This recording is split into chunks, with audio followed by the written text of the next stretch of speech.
당신이 찾던 무서운 이야기 고비의 TV.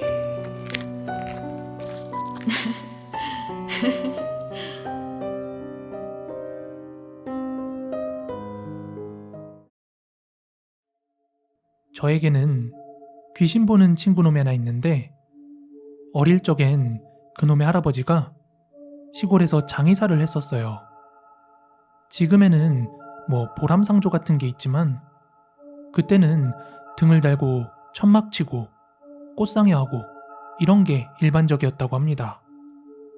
그러던 어느 날 그 친구는 방학을 해서 시골에 갔는데, 때마침 거기에 초상집이 생겨서 할아버지는 친구를 다시 집으로 보내려고 했지만 친구가 하도 떼를 써서 결국 할아버지가 집에 보내려는 걸 포기했다고 해요.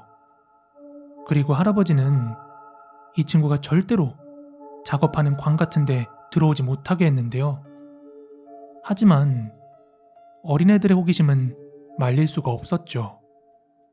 우연히 할아버지가 시신을 닦고 분칠을 해주고 수의를 입혀주는 여무라는 걸 보고선 할아버지와 할머니가 없는 틈을 타서 몰래 마루에서 막 여무라는 신용을 하면서 놀았다고 합니다. 그렇게 혼자 놀고 있는데 자기도 모르는 사이에 웬 젊은 여자가 자기 바로 눈앞에 와 있었다고 합니다. 누구세요? 지금 할아버지 할머니 안 계시는데요?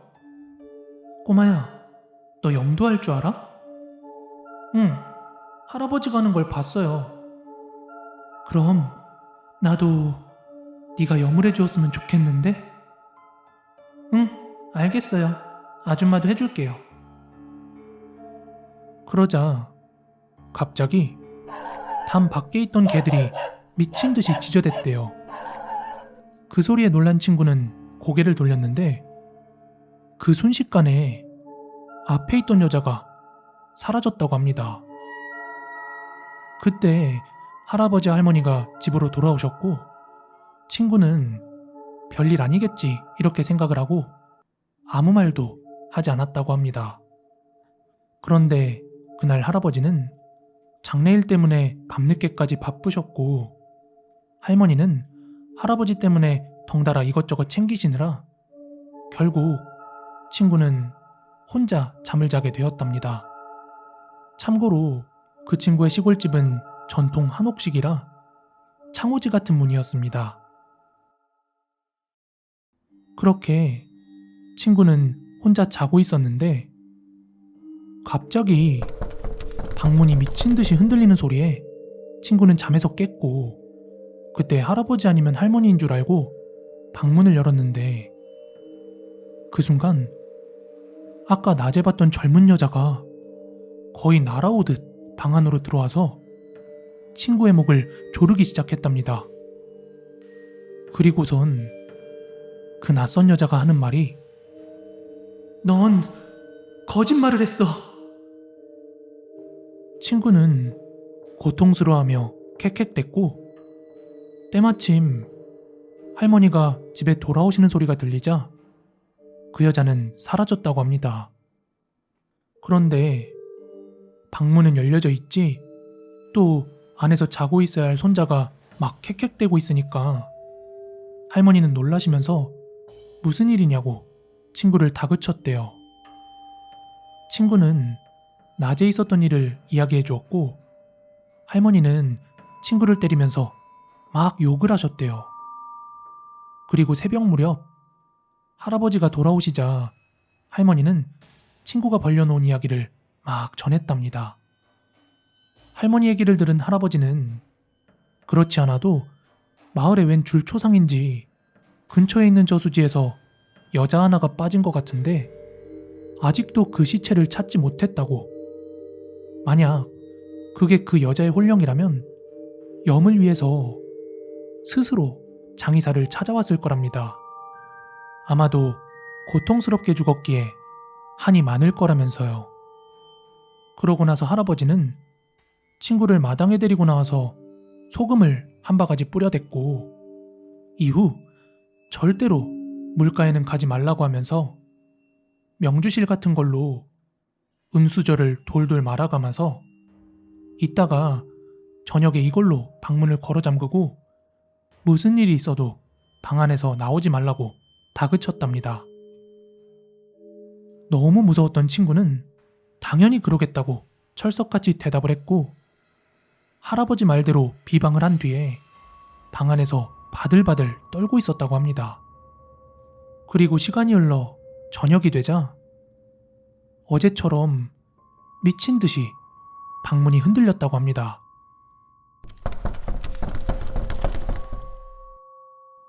그리고 그때 방문 밖에서 열어, 이 문 열라고 이렇게 막 찢어져라 화를 내는 목소리가 들렸고 한참을 그렇게 소리를 지르다가 갑자기 부드러운 목소리로 꼬마야, 나 염해준다고 약속했잖아, 응?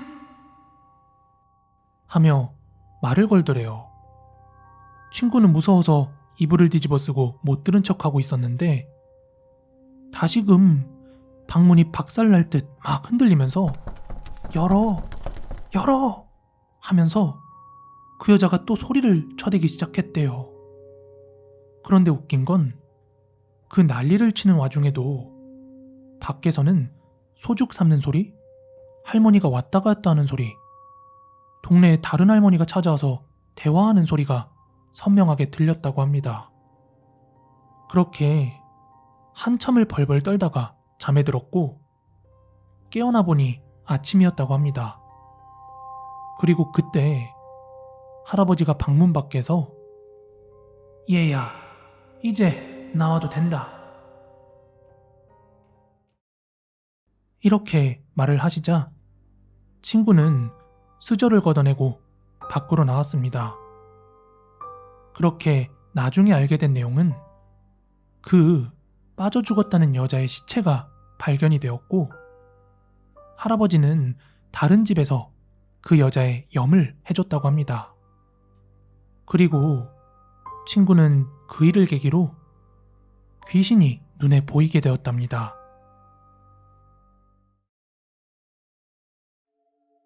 때는 20년 전 1994년에서 5년 정도였던 걸로 기억합니다. 그때 어머니께서 슈퍼마켓을 하고 계셨는데 그냥 동네 구멍가게 같은 거였죠. 하루는 옆집에 단칸방 하나가 비어 있었는데 그곳에 할머니 한 분과 초등학생의 손녀 이렇게 두 명이 이사를 왔습니다. 나중에 알았는데 부모님은 돌아가셨고 할머니와 손녀 이렇게 두 명이서 사는 거였더군요. 수입이 전혀 없어서 나라에서 보조금을 받고 생활하고 있었습니다. 그렇게 이사 온 날 어머니 가게에 손녀와 함께 과자를 사러 왔는데 어머니와 할머니께서 이미 아시던 사이더군요. 그래서 어떻게 하는지 들어보니까 한 보름 전쯤에 아침 7시쯤이었는데 할머니와 손녀가 너무 추운데 갈 데가 없어서 잠시만 있어도 되겠냐고 하면서 슈퍼에 들어왔답니다. 그때가 12월 달이었습니다. 그래서 너무 안 돼 보여서 가게에서 팔던 호빵이랑 우유, 어묵 같은 것들을 그냥 드렸답니다. 그렇게 한 2-3시간 정도를 쉬시다 나갔다더군요. 아무튼 어머니께서 보름 전에는 그 이른 아침에 어찌 된 거냐 하고 여쭈었더니 그 할머니께서는 그게 말이지 사실 귀신 때문에 도망쳐 나왔어 이러시더라고요. 그렇게 할머니 말씀을 자세히 들어보니 할머니랑 손녀 둘이 사는데 수입은 없고 그래서 구청에 기초생활수급자인가? 그런 걸 신청해놨는데 구청 직원이 일단 지낼 곳도 없고 하니까 동네에 있는 양로원에서 먹고 자고 하라고 했답니다. 한 달 안에 조그만 방 하나라도 얻어드릴 수 있도록 하겠다며 양로원은 낮에는 동네 노인들이 와서 시간을 보내지만 밤에는 모두 집에 돌아가기 때문에 항상 비어있으니 괜찮을 거다 해서 양로원에 갔는데 그 첫째 날 밤 손녀와 같은 방에서 자고 있었는데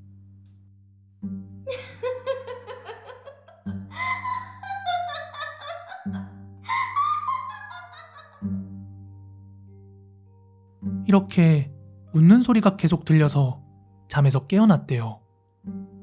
이게 무슨 소린가 해서 방문을 열어보니까 대문 앞에 하얀색 소복 같은 걸 입은 여자 귀신이 죽을 듯이 노려보며 웃고 있더래요. 그때 그 양로원은 옛날식 목조 건물이고 화장실도 푸세식이고 옛날 집 창호지 문으로 되어 있는 그런 집이었습니다. 거의 사극에 나오는 그런 집 같은 거라 보시면 되는데요. 할머니는 너무 무서워서 문을 닫고 이불을 덮어쓰고 덜덜 떨고 있었는데 그 웃음소리가 끊기지 않고 몇 시간째 계속되었대요. 옆에 있던 손녀를 깨웠지만 이상하게 깨지 않았고요. 그러다 잠깐 용기를 내서 문에 구멍을 살짝 내서 밖을 내다봤는데 그 순간 그것과 눈이 딱 하고 마주쳤대요. 그러면서도 계속 웃고 있더랍니다. 그렇게 공포에 질린 채 첫날 밤이 지나갔대요. 그리고 다음날 양로원에 놀러온 노인들에게 이 집에 귀신이 있다고 그렇게 말했지만 다들 무슨 소리냐며 그냥 웃고 말더랍니다. 너무나 나가고 싶었지만 한겨울에 지낼 곳도 없고 해서 나갈 수도 없었고 그렇게 둘째 날 밤이 찾아왔죠. 그렇게 한숨도 못 자고 뜬 눈으로 지새고 있는데 그날도 역시나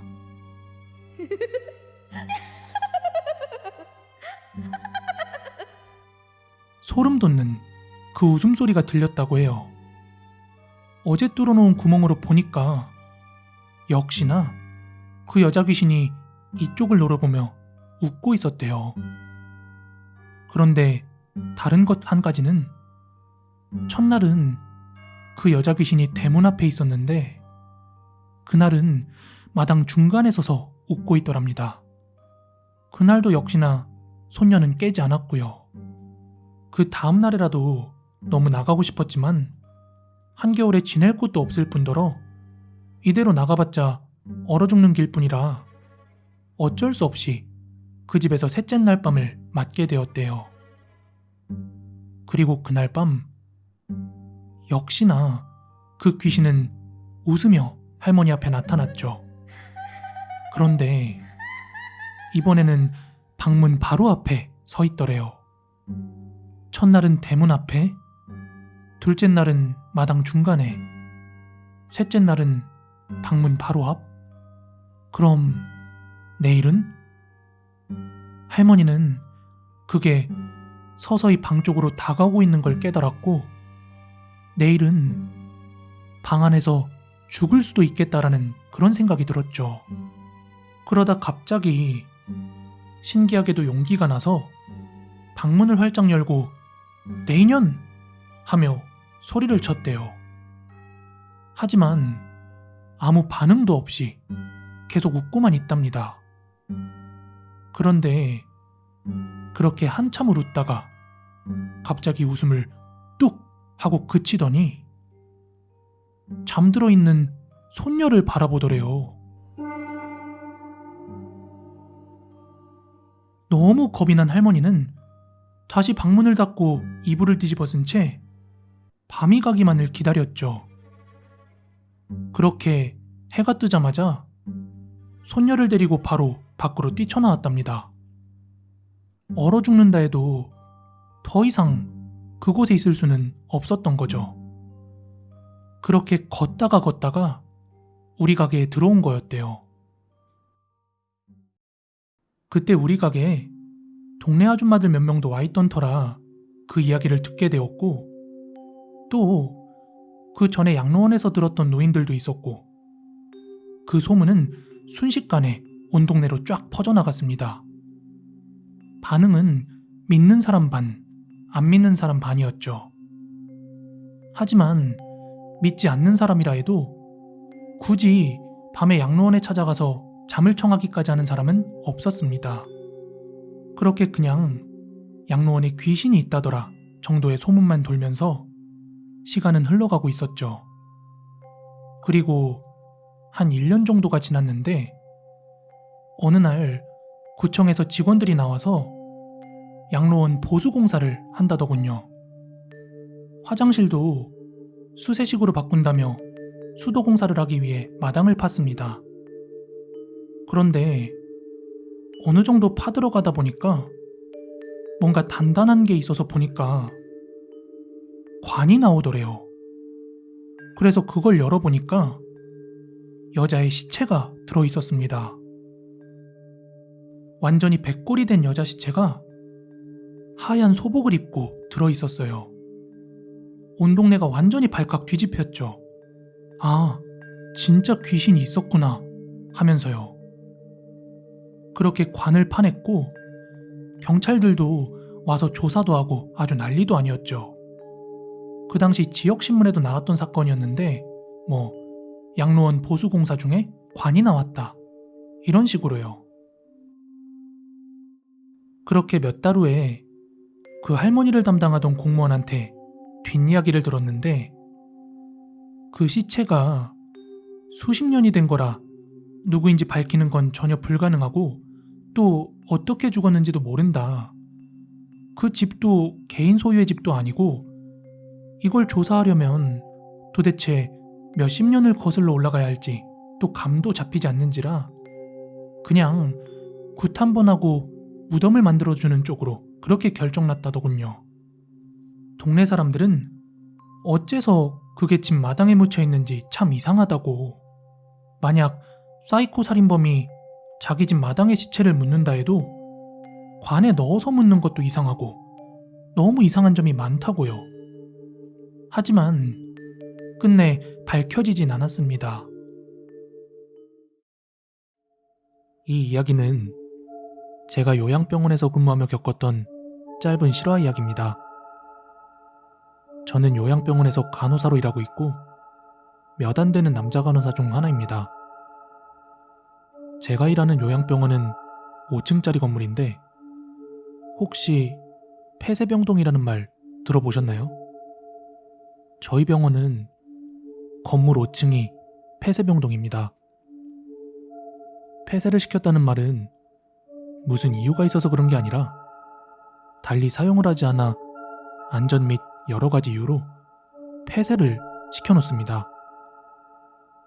5층은 텅텅 비어있고 사용하지도 않아서 계단으로 올라가는 그곳을 바리케이트 문으로 막아놓았습니다.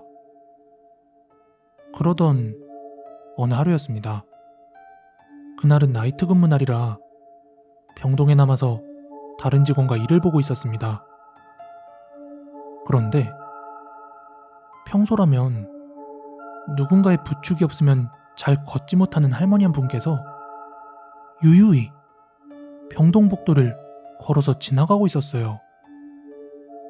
평소랑 다른 점이 있다면 할머니의 한쪽 손에는 지팡이가 쥐어져 있었다는 점입니다. 병원에선 한 번도 보지 못한 지팡이였는데 그 할머니는 지팡이를 짚고 한 걸음 한 걸음 복도를 천천히 걷고 있었습니다. 그래서 할머니에게 여쭈었어요. 할머니, 늦었는데 왜 돌아다니고 계세요? 그리고 그 지팡이 어디서 나셨어요? 그러자 할머니가 대답하셨습니다. 저기 5층 할배가 나 줬어. 그 말을 듣고 너무 깜짝 놀라기도 놀랐고 이해가 안 됐습니다. 왜냐하면 5층은 폐쇄병동이라 아무도 없기도 없거니와 출입이 통제되어 있어서 누구도 들어갈 수가 없었거든요. 그게 무슨 소리예요, 할머니? 5층에 아무도 없을 텐데? 무슨 소리야? 없긴 왜 없어? 있다니까. 저는 할머니가 연세도 연세고 그때가 늦은 새벽이라 졸려서 꿈이랑 현실을 구분하지 못하시나? 뭐 이런 생각도 했었습니다. 그래서 일단 할머니를 병실에 모셔다 드렸습니다. 그리고 바로 다음날 제가 다른 직원들에게 이 이야기를 하자 딱히 무슨 이유가 있어서라기보다 병원의 구조가 어떤지 다 아는 사람들이다 보니까 정말? 정말이야? 이러면서 엄청 겁을 먹어 했습니다. 그런데 제가 퇴근 후에 카톡을 하나 받게 되었는데 그 할머니 돌아가셨대요. 저는 그 소식에 문득 그 전날 밤 일이 떠오르면서 할머니가 돌아가시기 전에 헛것을 본 거구나 하고 생각을 했죠. 요양병원이라는 곳이 아무래도 삶의 마지막을 앞두신 분들이 많은 곳이라 실제로 목이 말라서 주스 한 잔 먹고 싶다고 해서 그거 주스 한 잔 가지러 간 사이에 돌아가시는 분들도 계시는 곳이거든요. 아무튼 당연히 할머니가 헛것 보시고 헛소리 하신 거구나 이렇게 생각을 했는데 저를 비롯한 다른 병원 직원들이 도무지 이해할 수 없는 점이 하나 있었습니다. 바로 지팡이였어요. 나무로 된 지팡이였는데 병원에서는 그 누구도 그런 나무 지팡이를 짚고 다닌 적도 없을 뿐더러 유족분들도 그 지팡이를 챙기지 않은 걸 보고 다들 그 지팡이의 출처를 궁금해했습니다. 하지만 며칠 뒤 지팡이는 어떻게 했어? 하는 한 직원의 물음에 그 누구도 대답하지 못했습니다. 왜냐하면 그 지팡이가 소리 소문 없이 사라졌기 때문이죠. 한동안 그 일 때문에 너무 소름이 돋아 있었어요. 그런데 얼마 뒤 그날은 제가 오프였던 날인데 그날 병원이 뒤집어졌었다 하더라고요. 그래서 이야기를 들어보니 그날 야간 근무자가 근무를 하던 중 어느 할머니 한 분이 간호사에게 잠깐 이리로 와보라면서 폐쇄병동인 그 5층의 바리케이트 앞으로 데려가더래요. 그러면서 저기 있잖아. 얼른 이것 좀 올려줘봐. 저 안에서 할아버지가 나 불러. 이러더래요. 그런데 바로 얼마 전에 그 지팡이 사건이 있었던 터라 그 일이 떠올라 괜히 무섭더랍니다. 그래서 할머니 여기는 아무도 들어갈 수 없어요. 이렇게 안내를 드리는데 그 할머니와의 이야기간에 귀에서 무슨 소리가 들리는데 그 소리는 분명 5층에서부터 들려오는 소리였대요.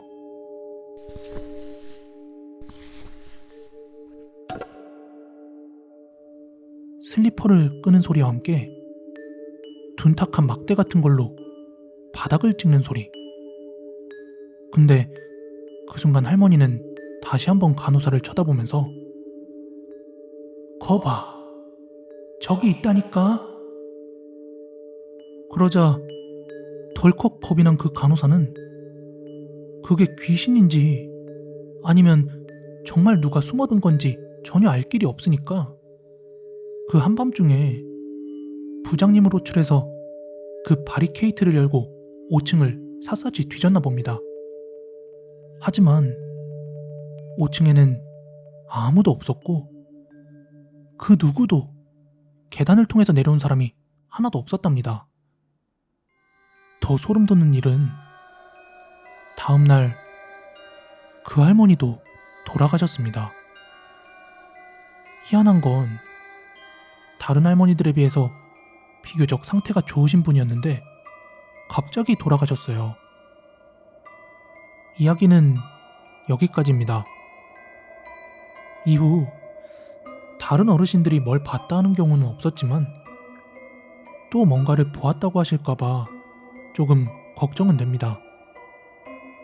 할머니들이 봤다는 그 할아버지는 저승사자 뭐 그런 거였을까요? 이 이야기는 제가 아직까지도 겪고 있는 일이기 때문에 익명으로 부탁드리겠습니다.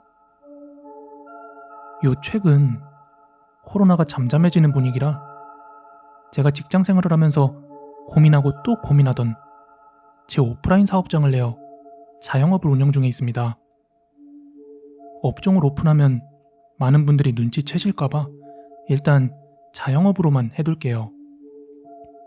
위치는 분당 근처로 지하 1층에 임대를 얻어서 운영 중에 있습니다. 그런데 이곳에서 제가 정말 이해할 수 없는 일들을 직접 겪고 있습니다. 우선 첫 번째는 매장 내에 작은 사무실 같은 공간이 있습니다.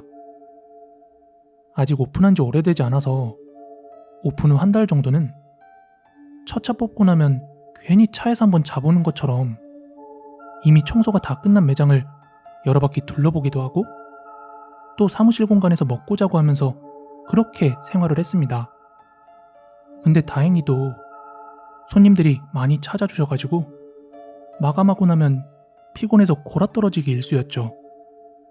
그러다 한 3주쯤 지나서 일의 패턴들이 제 몸에 익어갈 때쯤에 그날도 사무실에서 하루 자게 되었습니다. 그런데 한밤중에 누가 사무실 벽을 쿵쿵쿵 하고 치는 소리가 나는 겁니다. 그래서 깜짝 놀라서 일어났는데 매장에 누가 있을 리가 없잖아요. 그래서 뭘까? 하고 놀란 와중에 매장을 한 바퀴 돌고 다시 잠자리에 눕는데 그때 진짜 심장이 떨어질 뻔했습니다. 왜냐하면 불과 3초도 안 되는 사이에 그 쿵쿵쿵 거리는 소리가 제 발 쪽, 그리고 오른쪽, 그리고 청장에서 쿵쿵쿵 쿵쿵쿵 쿵쿵쿵 이동하면서 나는 겁니다. 이런 일은 지금까지도 계속 있어왔고 심지어 제 일 도와주러 왔던 친구들도 그 소리를 들었다고 합니다. 그리고 결정적으로 이 사연 제보를 드린 이유인데요. 저희 매장 사이즈가 작지가 않아서 가끔 제가 다른 일을 보고 있을 때 손님이 들어오면 알아차리지 못할 때가 있습니다. 그래서 복도 계단 쪽으로 센서벨을 설치했습니다. 손님이 들어오실 때마다 그 움직임을 감지해서 매장에 벨을 울려주죠. 그런데 그 벨을 설치한 지 얼마 안 돼서의 일인데요. 그날도 일을 마치고 와이프와 함께 사무실에서 야식을 배달시켜 먹고 거기 있는 라꾸라꾸 침대에서 함께 잠이 들었습니다. 그렇게 한참을 잘 자고 있었고 지하다 보니까 불을 다 꺼놓으면 엄청 어둡기도 어두워서 잠도 잘 옵니다. 그런데 갑자기 띵동 하면서 벨이 울리는 거예요. 분명히 그건 손님이 들어올 때 나는 소리인데요. 처음엔 잘못 들은 줄 알았습니다. 그런데 그게 한 번 더 울리더라고요. 분명히 2번을 들었습니다.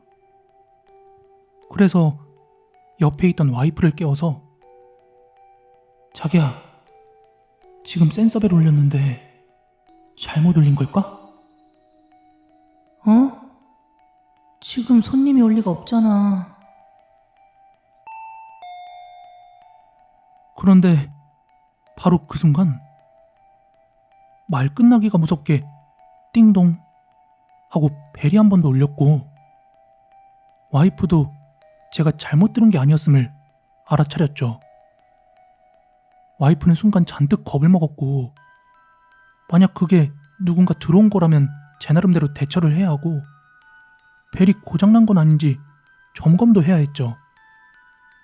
그래서 불을 켜고 지하 1층 현관 계단 쪽으로 나갔습니다. 센서를 그쪽에 달아놨거든요. 그리고 순간 뭔가 잘못되었음을 깨달았습니다. 그 센서벨은 계단 내려오는 손님 알아차리려고 지하 1층 철문 앞에 달아놨습니다. 그 문을 열지 않는 한 절대 울릴 수가 없는데 그 문은 심지어 보안업체에 보안이 걸려 있었어요. 그런데 그 순간 깍 하면서 사무실 쪽에서 와이프가 비명을 지르면서 오빠! 오빠! 막 이렇게 부르길래 매장에 숨어있던 강도라도 있었나 하고 화들짝 놀라 내려갔어요. 그런데 얼굴이 사색이 된 제 와이프가 하는 말이 오빠, 방금 여기 벽 여기저기에서 두드리는 소리가 났거든? 이거 무슨 소리야? 저는 분명히 저희 매장에 뭔가 말로 설명하기 힘든 정체불명의 뭔가가 있다고 생각했어요. 하지만 제가 느꼈던 바를 그대로 와이프에게 이야기하면 앞으로 매장에 발도 들이기 힘들 걸 알아서 그냥 대강 콘크리트 벽이라 뭐가 울린 것 같다 하며 넘겼습니다. 그 이후 와이프는 무조건 집에서 자도록 하고 매장에서 자는 일은 절대 없도록 했습니다. 저는 제가 느끼고 있는 이 현상이 귀신의 방문이라고밖에 말을 못하겠습니다. 현재도 진행 중인 이 일이 공교롭게도 몇 가지 공통점들이 있었습니다. 하나는 센서벨 소리가 꼭 새벽 2시쯤에 울리고 있다는 점이고요. 그리고 이 센서벨 소리가 울리지 않는 날은 쿵쿵쿵 소리도 절대 나지 않아요. 이 두 가지가 매번 같이 일어나고 있습니다. 저에게 딱히 해를 가하진 않는데 생전 처음 겪는 일이라 이렇게 제보를 해봅니다. 이야기를 시작하기에 앞서서 이건 과장 없는 100% 실화임을 말씀드리고 시작합니다.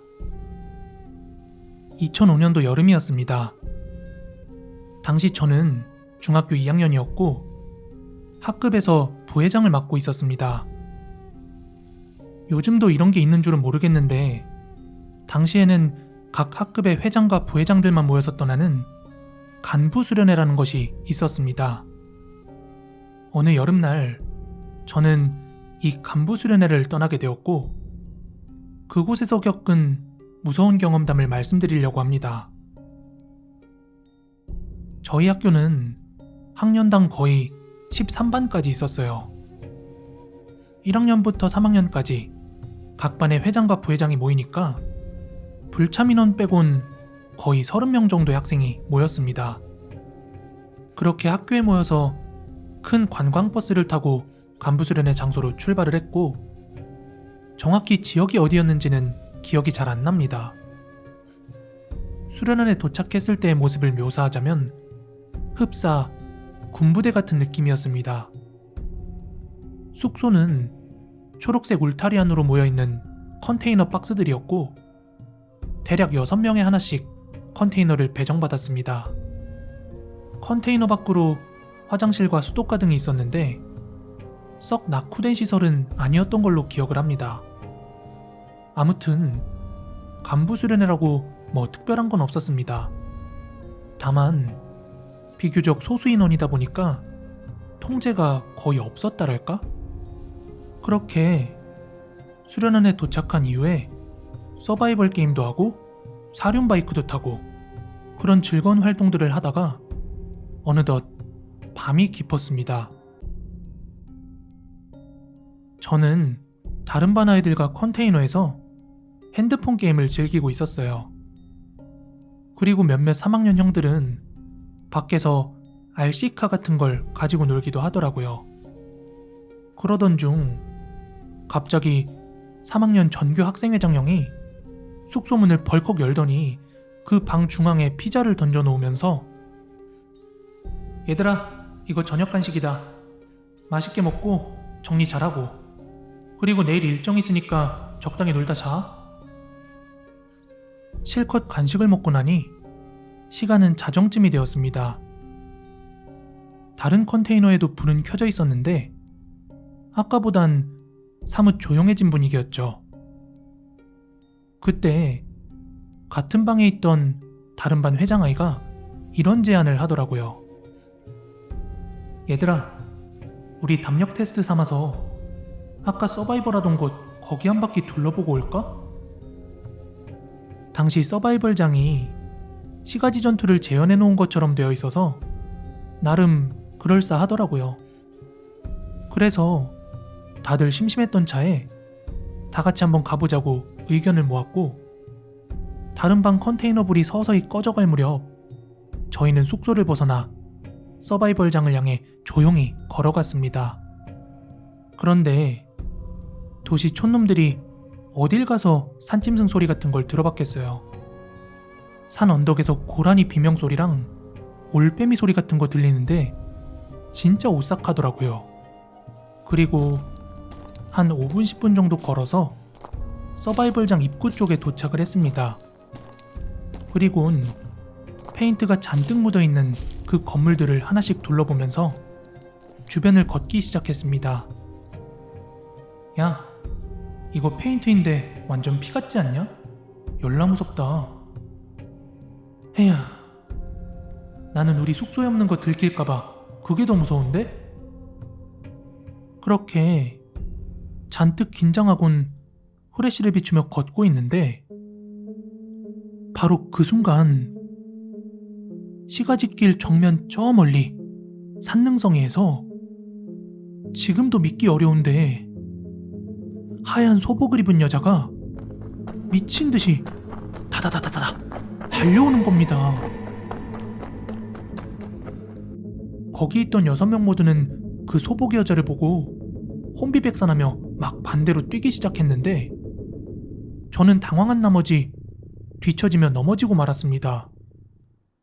공포감은 극에 달했는데 애들은 미친 듯이 뛰어 이미 한참 멀어져 있었고, 저는 무서운 마음에 근처 모형 건물 안으로 들어가 숨어 있었습니다. 그 모형 건물은 시가지길에서 보면 건물 모습을 갖추고 있지만 반대편은 벽돌 없이 뻥 뚫린 그런 구조였어요.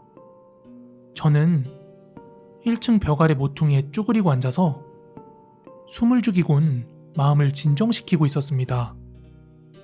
그러면서도 어떻게 혼자 숙소로 돌아갈까 걱정이 이만저만이 아니었죠.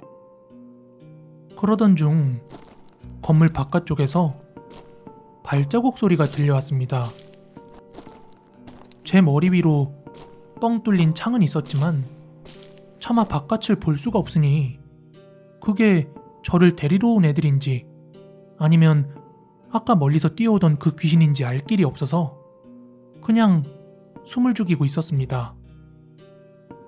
그러다가 저희 반 반장이 저를 찾으며 제 이름을 부르더라고요. 지훈아, 어디 있어? 대답 좀 해봐. 지훈아. 저는 반가운 마음에 몸을 일으켜 건물의 뚫린 창으로 바깥을 보았습니다. 그와 동시에 저는 친구에게 대답을 하려다가 그만 기절을 하고 말았습니다. 그때 창문 너머로 제가 본 것은 길 중간에 서 있는 하얀 소복의 여자였는데요. 친구의 목소리로 제 이름을 부르면서 창 쪽을 보며 입술이 찢어져라 웃고 있었습니다.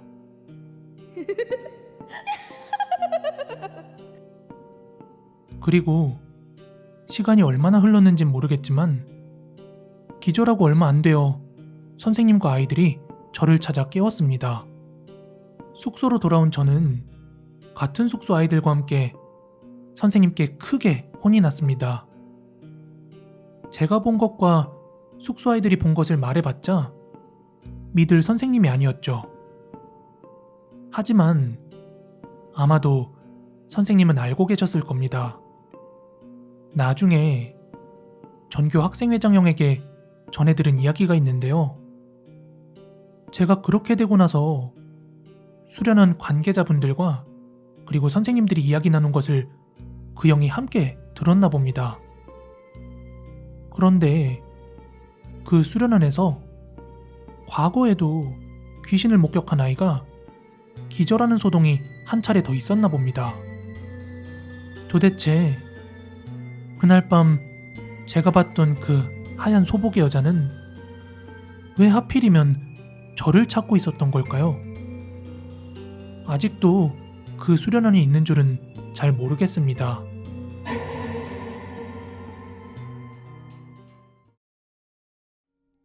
저는 장례지도사 일을 하고 있는 24살 남자입니다.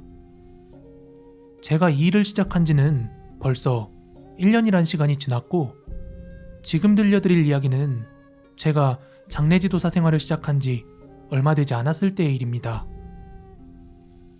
저는 시골 병원에 있는 한 장례식장을 다니고 있습니다. 대부분 장례식장이 그렇듯 업종의 특성상 격일로 근무를 하는 게 대다수입니다. 그날은 새벽 근무를 하는 날이었고, 주야가 바뀌는 탓에 너무 피곤했던 저는 근무 중에 깜빡 잠이 들었습니다.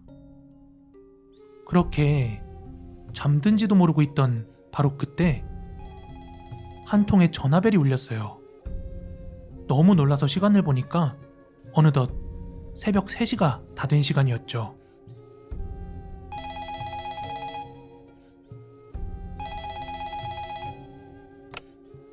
여보세요. 비엣병원 장례식장입니다.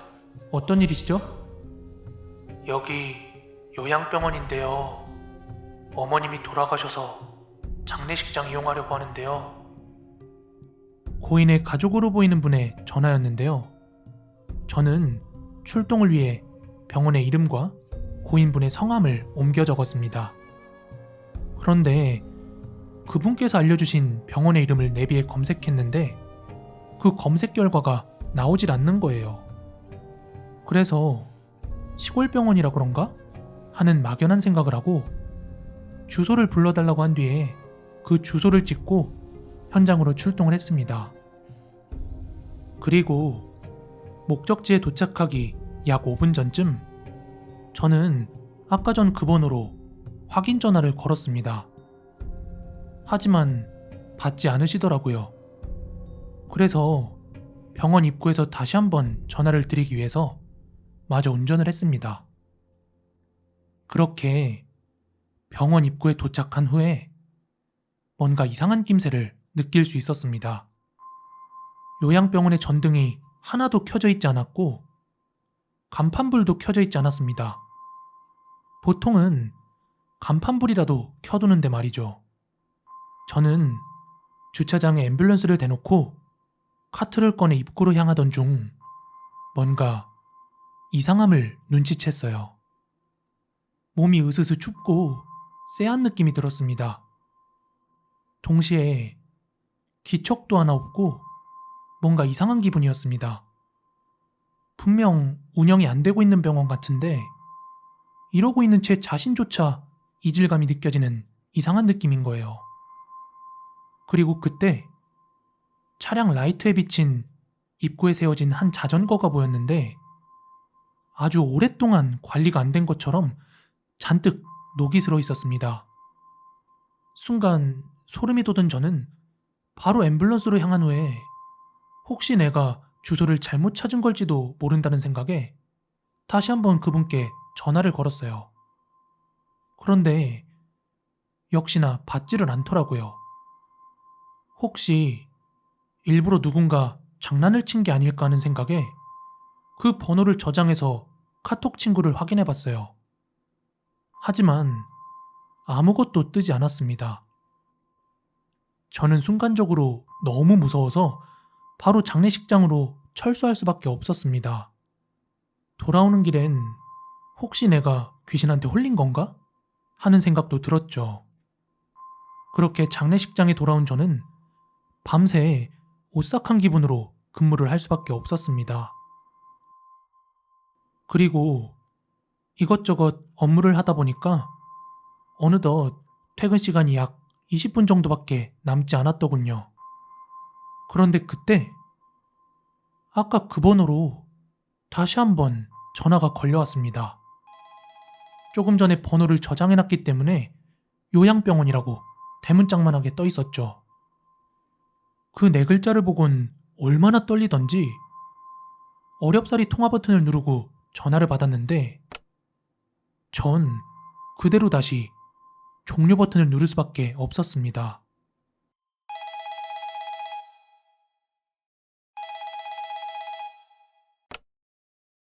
왜 왔다가 그냥 가셨어요?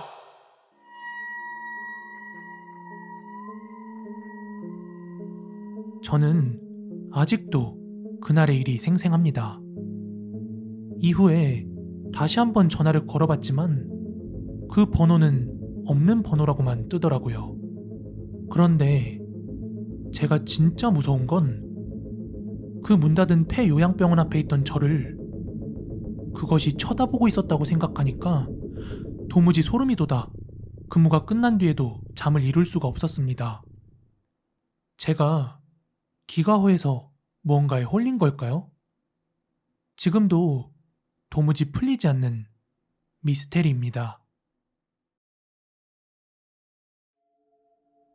1992년도의 일입니다. 친구들과 강원도로 놀러 갔다가 되돌아오는 길이었어요. 그때가 홍천 쪽을 지날 무렵이었는데 아마 시간은 자정이 넘었던 것 같습니다. 모두 5명이었고 당시 운전은 제가 하고 있었어요. 빨간색 프라이드였는데 제 차는 아니고 친구 차였는데 운전을 교대해준 지 얼마 안 된 상태였어요. 차주인은 제 옆 보조석에 타고 있었고 다른 친구들은 뒷좌석에 타고 있었습니다. 근데 모두 피곤했는지 전혀 다들 말이 없었죠. 그렇다고 자는 것도 아니고 음악을 듣지도 않고 뭐 그런 분위기 있잖아요. 자는 사람이나 딴짓하는 사람은 없고 분명히 말은 없지만 차창 밖에 시선을 고정하고 가는 고요하고 적막한 상황. 당시 차의 시속은 60km 정도였고 주변에 다니는 차는 많지 않았습니다.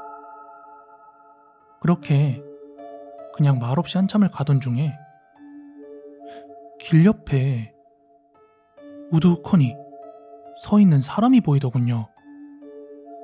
그래서 차량 속도를 줄이면서 천천히 지나가는데 여자더라고요. 하늘색 원피스에 긴 생머리 아가씨. 그렇게 뒷모습을 보고 더 천천히, 왜냐하면 혹시나 손들면 태워주려고 한 20km 정도로 주행했습니다. 인가도 없는 국도변에 그것도 새벽 시간에 젊은 아가씨라면? 뭐 그런 수많은 생각과 함께 그녀 옆으로 지나가는데 그 순간 그 여자가 뒤를 돌아보더군요. 차를 유심히 쳐다보면서 서 있는 상황이었고 그때 우리 차는 천천히 그녀 옆을 스쳐 지나가는 상황. 그렇게 그녀를 지나치고 났을 때 뭔가 참 이상한 생각이 들더군요. 뭔가 빠진 것 같은데?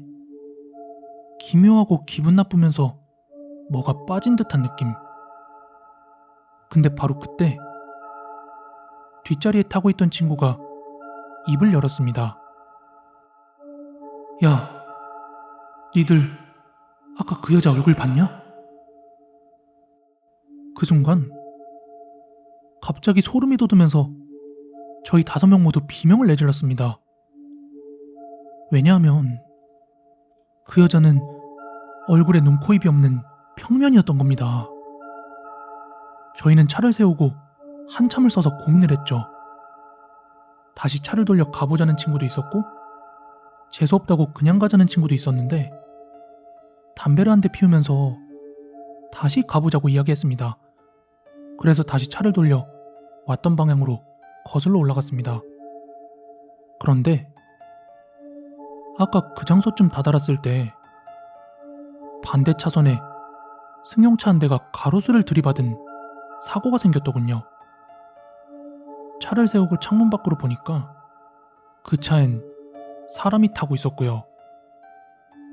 저희가 차를 세우자 뒤따라오던 차들도 이렇게 하나둘씩 세우기 시작했고 저희는 누구 하나 나서지 못하고 말없이 지켜만 보다가 차들이 많아지고 나서야 밖으로 나가보았습니다. 그러자 그 사고차 안에 있던 운전자의 이마가 구멍이 뻥 뚫려가지고 피가 아닌 선지처럼 그런 덩어리 피가 흘러내리고 있더군요. 딱 거기까지만 보고 차를 돌려 다시 서울로 돌아왔습니다. 말 한마디 없이요. 지금까지도 그때 이야기는 친구들끼리 단 한 번도 해보질 않았습니다. 저희 아버지가 군인이라 당시 원통에서 비상근무를 서고 있을 때였답니다. 어머니는 주말인데다가 고생하시는 아버지를 잠깐이라도 얼굴을 보고 오겠다며 아버지를 뵈러 갔습니다. 그리고 밤늦게 다시 서울로 돌아오던 중이었어요. 당시에는 경춘고속도로가 뚫리기 이전이라 서울로 오려면 원통, 홍천, 양평, 서울 이 순서로 지나와야 했어요. 그런데 문제는 홍천에서 양평 이 구간인데 가다 보면 조금 허름한 휴게소 하나가 있대요. 일반 식당 같은 느낌의 휴게소. 아무튼 엄마가 그쯤을 지나고 있었는데 멀리서 흰 속옷인가 원피스인가를 입은 듯한 긴 생머리의 여자가 보이더래요. 근데 소름 끼치는 건 자동차 라이트에 그 여자의 몸이 비춰진다기보다 뭔가 빛을 투과시키는 듯한 느낌이 들더래요. 어쨌든 밤늦게 외진 국도에 웬 여자가? 하고 혹시 모를 사고에 천천히 차를 몰고 지나가고 있는데 지나갈 땐 몰랐는데 백밀러로 그 여자를 자세히 봤더니 얼굴이 없더래요. 계란 껍질처럼 밋밋하게. 더 무서운 건 분명히 그 여자를 방금 지나쳤는데 조금 더 가서 2번이나 그 여자를 다시 지나쳤다는 거예요. 너무 무서워서 집 도착할 때까지 울면서 오셨다고 합니다. 저는 그런 걸 뻔뻔이라고 부르는 걸 들었어요. 눈, 코, 입도 없이 뻔한 얼굴. 그래서 뻔뻔이라나? 어릴 때 시골 어르신이 그런 걸 봤던 이야기를 직접 하시더군요. 일부러 사람에게 나타나 놀래키고 겁을 준다고. 못 본 척 쌩까고 지나가라더군요.